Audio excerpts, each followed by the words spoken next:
Hi team, how are you doing? Kim Constable here. Welcome to this video where I'm going to walk you through all of the equipment that you are going to need for butt camp.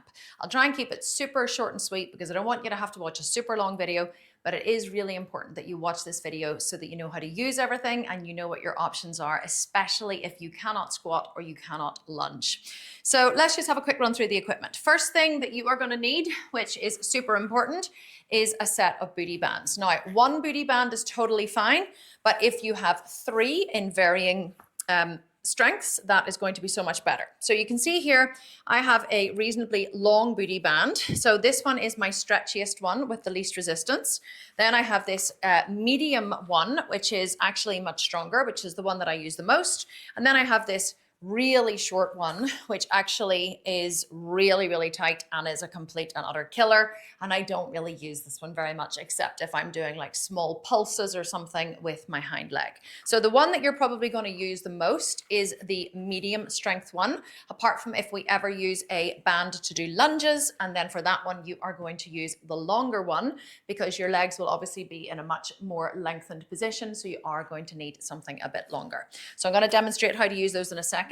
My second piece of equipment that is optional, but that I love, are these ankle weights. So these ankle weights simply attach around your ankles. These ones are 2.5 kilos, which I think is about, what's 2.5 kilos multiplied by 2?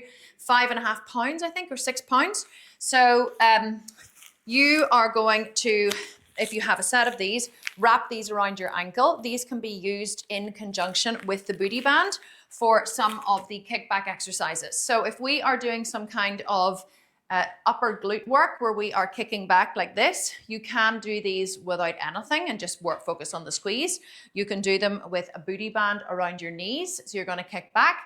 But another option would be to put the ankle weights around your ankles, the glute band around your knees, and then kick back. And if you don't have any of those and you do want to make it a little bit harder, you could set a dumbbell or a weight plate on your hip.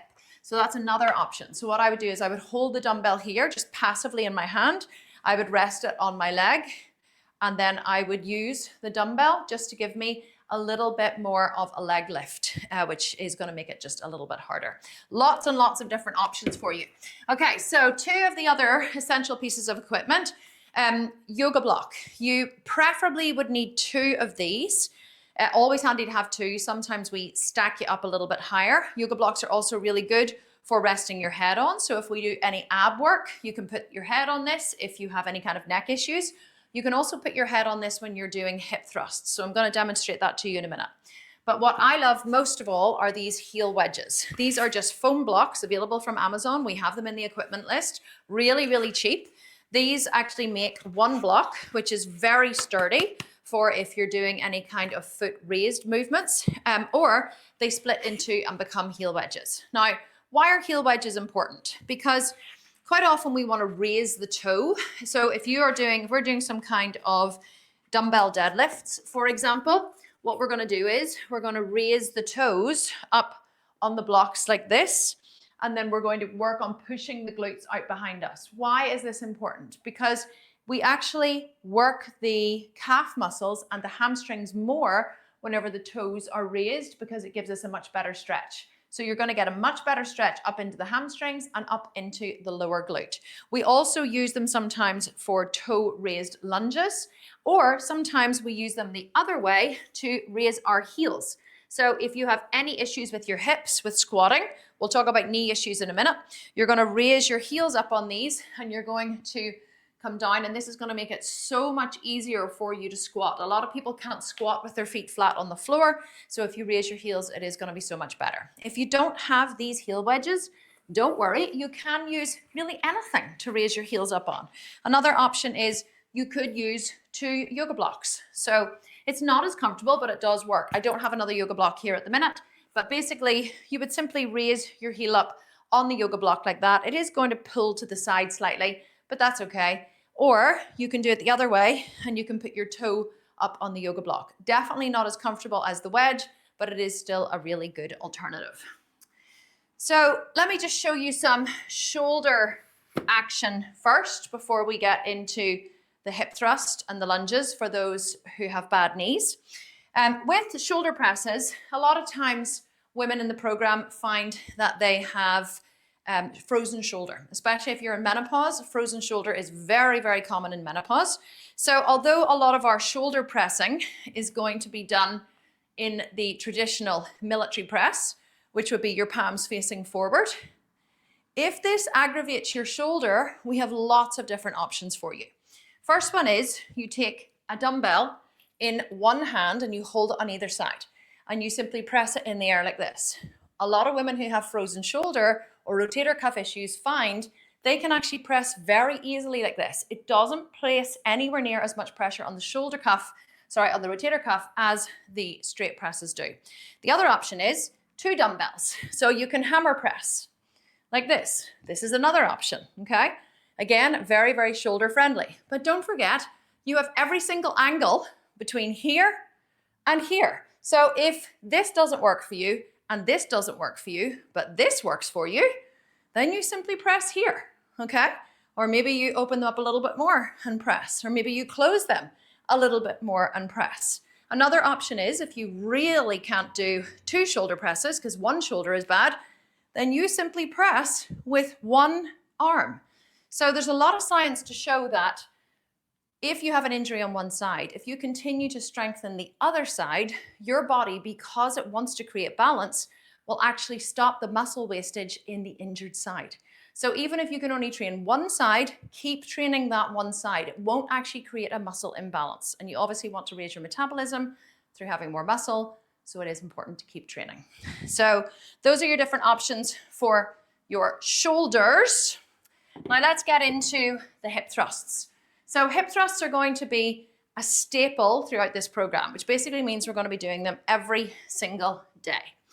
If you don't have any dumbbells, you could literally press or pull with water bottles.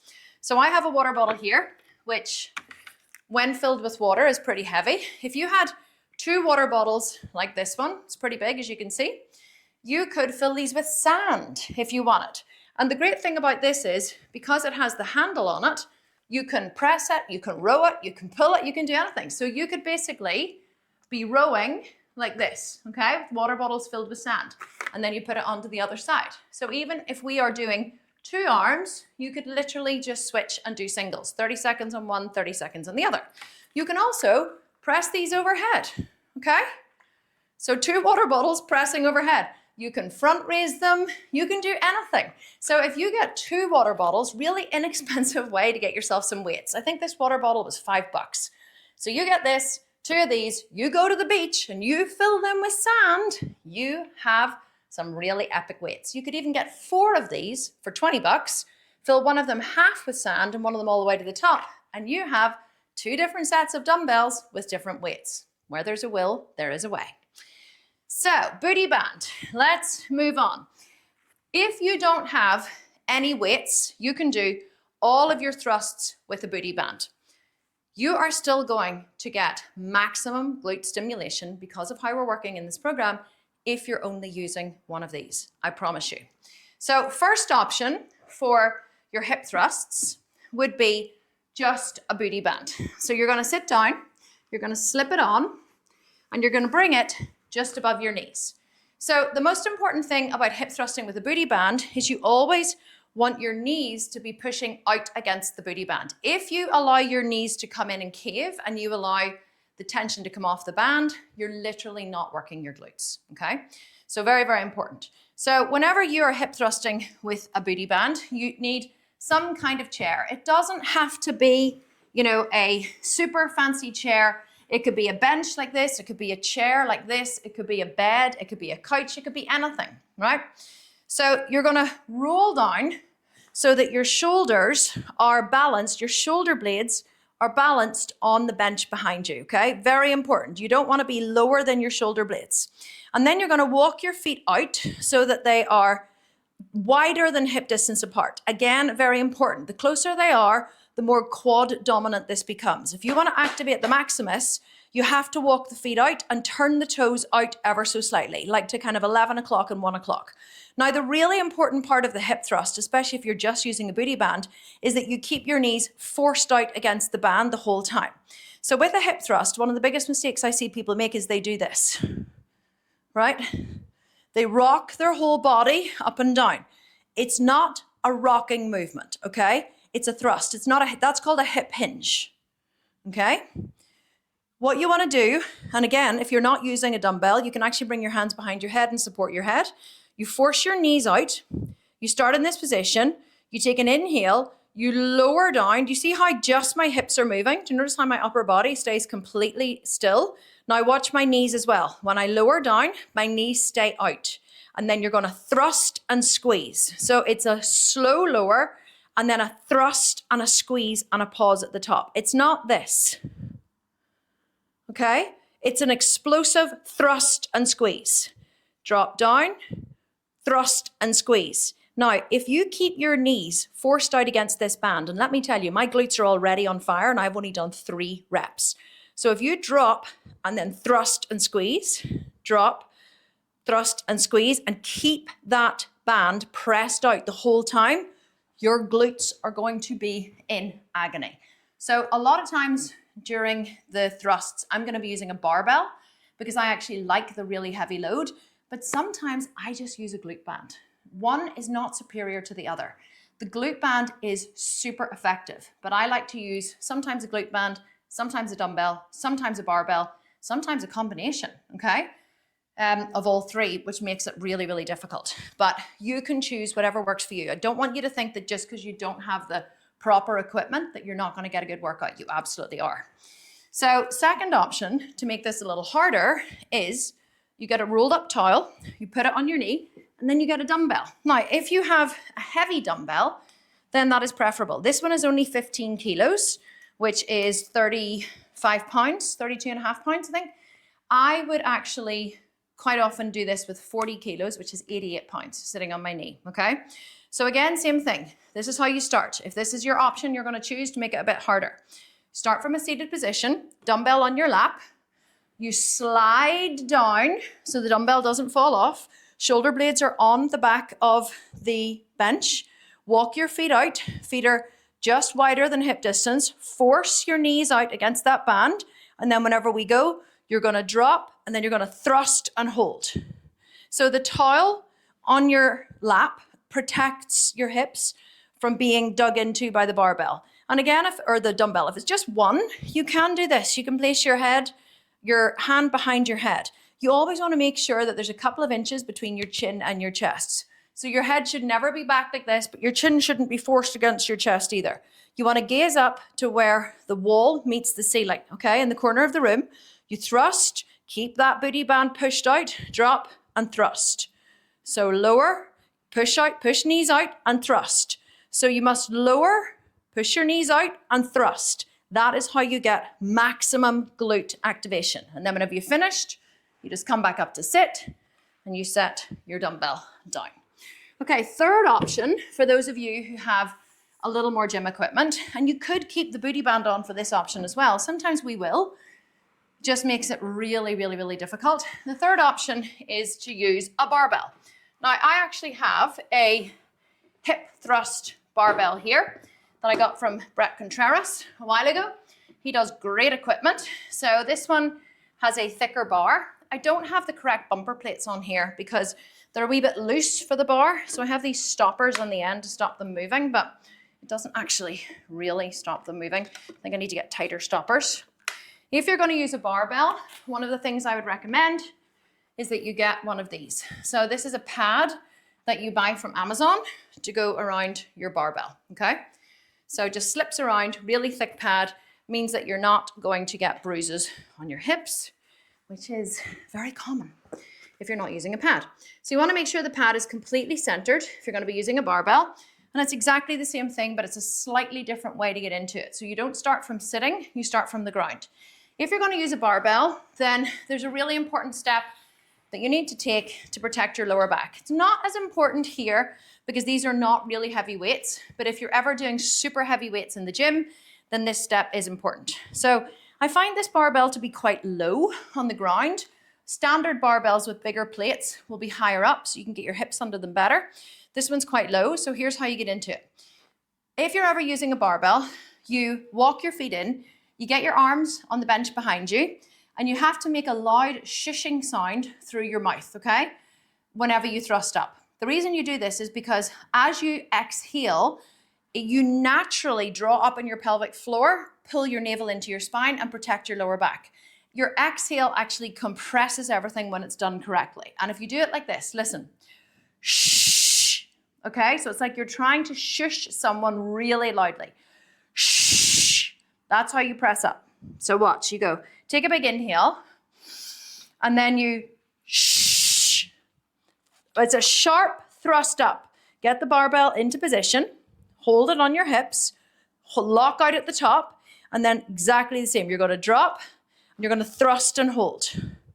So drop, thrust and hold. So it's really important that you keep your knees out, that your feet are slightly in front of your knees, because that's going to give your glutes maximum work, and that you're lowering and then thrusting and locking out at the top. So the locking out at the top is the really important part of the hip thrust. A lot of people don't do it, which means that they're not getting the maximum glute growth. Okay, now for those of you who have bad knees, I want to give you an option for your squats and your lunges. So I have figured out a way to maximize the quad strength as well as the glute strength whenever you're doing your squats and lunges. So let's start with the lunge. Lunge is a real staple exercise of glute building. If you cannot lunge and if you cannot squat, you're going to do a Romanian deadlift variation. So here's what it looks like. If at any time we are lunging, you're going to put this band around your knees. Okay, and it can be anywhere. It can be kind of just above your knees. It can be a little further up, completely up to you. And then you're going to step one foot forward into the lunge and step the other foot back. So let's say we are doing a lunge with our front foot raised on a yoga block, which is very common for glutes. So standard lunge would be foot up on the block, foot behind you, okay? And our standard lunge, with or without the band, would be from this position to come all the way down and all the way back up. But you have funky knees, so you can't do that. So here's what you're gonna do instead. You're gonna come into whatever position works for you with your dodgy knees. So let's say the furthest you can go is in a bend is here, okay? Well, if this is where you can go, this is where you will stay, right? So front knee stays bent, it does not bend and straighten. You're going to, in your lunge position, take an inhale. Let's say you have a dumbbell in your hand. Let me just grab one actually. So you're going to hold a dumbbell in your hand. You can even hold onto the wall for some support. And you are simply going to push the hip of the front leg back and then come back up. So you're going to lower and come back up. So rather than you lowering your knee, you're going to push the hip back and bring your upper body down straight. So you're going to stretch into the glute in a completely different way. But because we have the band on, the band is actually creating pressure on the quad because of the tension between the front and the back leg. So if you're here, you're going to be doing this, okay? This is your staple lunge. So if you ever see me doing a lunge, this is what you're going to be doing. And I want you to practice it now. Now, you don't, of course, have to have the band on. The band makes it super hard. So if you're completely new to training and you're not very strong, you can absolutely ditch the band, okay? But otherwise, that is going to be your staple. I want you to practice it. I will remind you during the workout, but I do want you to practice it. So again, other side, you would step back to wherever your limit is, drop in the pelvic floor, and then shoot the hip back of the standing leg. That's what's really important. You're not just bending forward, okay? If you just do this and bend forward and back, you're not going to feel anything. What actually works the glutes is whenever the hip is in a super stretched position. So if you're here you must shoot this glute back towards the wall. So you're pushing the glute back, and that's what's bringing the body forward. You're not actually lowering your body down. Like if I didn't push my glute back, my body would stay. So you're pushing the glute back and then bringing the body down until you feel a super strong stretch here. And you're just gonna stay here. So as we're lunging, you're doing this with or without 1 or 2 dumbbells. I promise if you do this, you are really going to feel it in the glutes. Now let's talk about your squats. By the way, if you don't have any dumbbells, this is how you're gonna do all your lunge work, with a band around your knees. For squats, let's say you can't squat. Well, what I've found is most people can sit on a chair. So let's say you can squat down. Let's say you can do this. You can bend down and you can sit your bum on a chair. If you can sit on a chair with your knees in this position, you can squat to that level, okay? So that is what I want you to do. So look at the position I'm in here. So this is how low I can go in a squat. This is how low most people can go in a squat. Here's why it works for the glutes. If you shoot your glutes out behind you, right, and bring your body down, your glutes are in this maximum stretch position. If you force your knees out against the band, then you're going to be able to really work the glutes and keep the tension on them.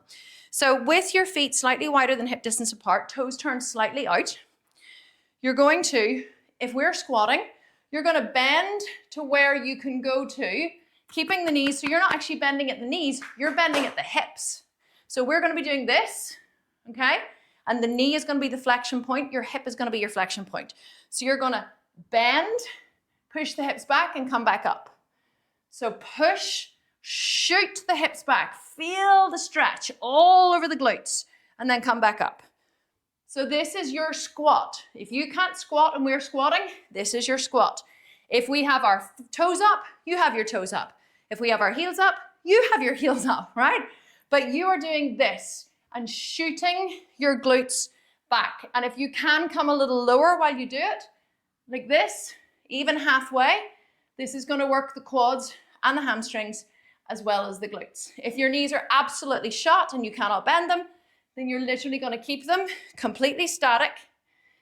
You're going to keep pushing the hips back and bringing the upper body down, okay? So those are your options for squats and lunges. Now let's say we are doing a Bulgarian split squat. Well, you can also do those. Here's how it works. If we're doing a Bulgarian split squat, we're going to be here, okay? Let's even say our front foot is raised. Your front foot can be raised too. You're going to bring your leg back. You thought you couldn't do a Bulgarian, but you absolutely can. And then you're going to keep that front knee super strong, and you are going to shoot the hip back. Push, push, push the hip back. You're going to come forward and up, staying in the lunge position. Our flexion point will be the knee. Your flexion point will be the hip. Okay? For people who cannot squat and cannot lunge, this is what you'll be doing. Why is this important? Because it's also working the quad. Keeping the quad in that strong, strengthened position is actually strengthening and stimulating the quadricep as well as the glutes, as well as the hamstrings. So I don't take I cannot squat and I cannot lunge as an excuse. I operate my training in where there is a will, there is a way. That is my philosophy in life. And I find that where there is a will, there is indeed a way. Let me show you one more piece of equipment. So these are my Cobra Grips. I've had them for, I would say, 5-6 years. These are really handy for any pulling work. So what happens whenever you are doing back work or deadlifts or pulling work is if you're lifting heavy weights, quite often your grip strength will give out before your hamstring strength, because your grip strength is your weakest point. Your grip strength is much, much weaker than your glutes. That's why when I see women in the gym doing exercises with a cable in their hand, so let's say they're doing step ups with the cable or step backs and they're doing this, right? And they're stepping back and then they're like pulling up with the cable. That looks really good, right? And it looks like it would be effective, except If you're not wearing grips, the weakest point of that exercise is going to be your grip. Your hand grip is going to give out before your glute strength does. Your glutes are a very strong muscle group. So you're going to fail in your hand before you fail in your glutes. So it's completely useless doing those, cable type exercises. If you ever see a PT in the gym doing those, don't hire them because they don't understand failure and muscles. They don't understand that your grip strength will be much weaker than your glute strength. So these are very handy for if you want to pick up a dumbbell. Here's how they work. You put them on and it does say left and right on them. Okay, here in pink writing. So what you would do is you let them flap down like this. You set the dumbbell underneath them and then you curl them up and around the dumbbell like this, okay? So what happens then is you just hold on to this part, but the dumbbell is secured here onto your wrist. So the dumbbell becomes like an extension of your arm. Let me show you with a nice light dumbbell. So this is your dumbbell, okay? You're going to flap it down under the dumbbell, you see? Then you grab hold of it with your fingers, you wrap it around, and then you grip onto the black bit. So it goes over the top and underneath. Then whenever you're doing your pulling work, now these are not needed for lighter weights, okay, unless you have really bad grip strength, or if you're doing your dumbbell deadlifts and you're lifting quite heavy weights, it means that you're not going to be worried about dropping the dumbbell before your hamstring and your back strength gives out. I do see that a lot. I see people like, and I've, anytime I've forgotten my grips in the gym, my hand starts shaking and the dumbbell starts slipping and I start worrying that I'm going to drop the dumbbells before I've actually even completed the set. So Cobra Grips are an absolute must for any kind of heavy training.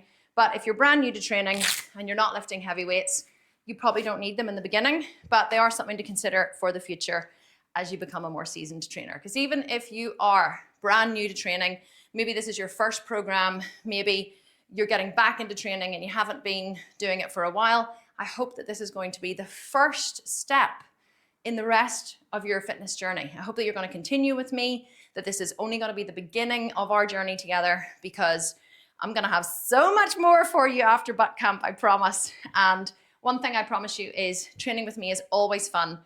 I have to have a slight disclaimer and tell you, there's definitely going to be a dirty joke or two in there. I don't believe in things being serious. I believe in things being fun. And so I'm always singing and laughing and cracking jokes and cracking dirty jokes and really just kind of, making things a bit less serious, which is definitely going to make the workout much easier to get through. So I'm hoping this is going to be the first of a very long and beautiful relationship. In fact, I have to tell you though, I'm not monogamous. I'm actually in a relationship with many, many, many women. So if you want me, you're gonna have to share me. But that's just the way the cookie crumbles. Okay guys, I hope you enjoyed this video. I hope it was helpful. If you have any questions or anything you want me to run through again, please leave a comment under the video. But otherwise, cannot wait to train with you in the first video. It's gonna be so exciting. And I will see you all there. Sending you a big hug and a big kiss. And by the way, I just want to tell you, you look amazing today. Did you do something different with your skin or your hair maybe? Don't know what it is, but you look fabulous and I think you're amazing. Okay, love you all so much. I will see you in the first workout.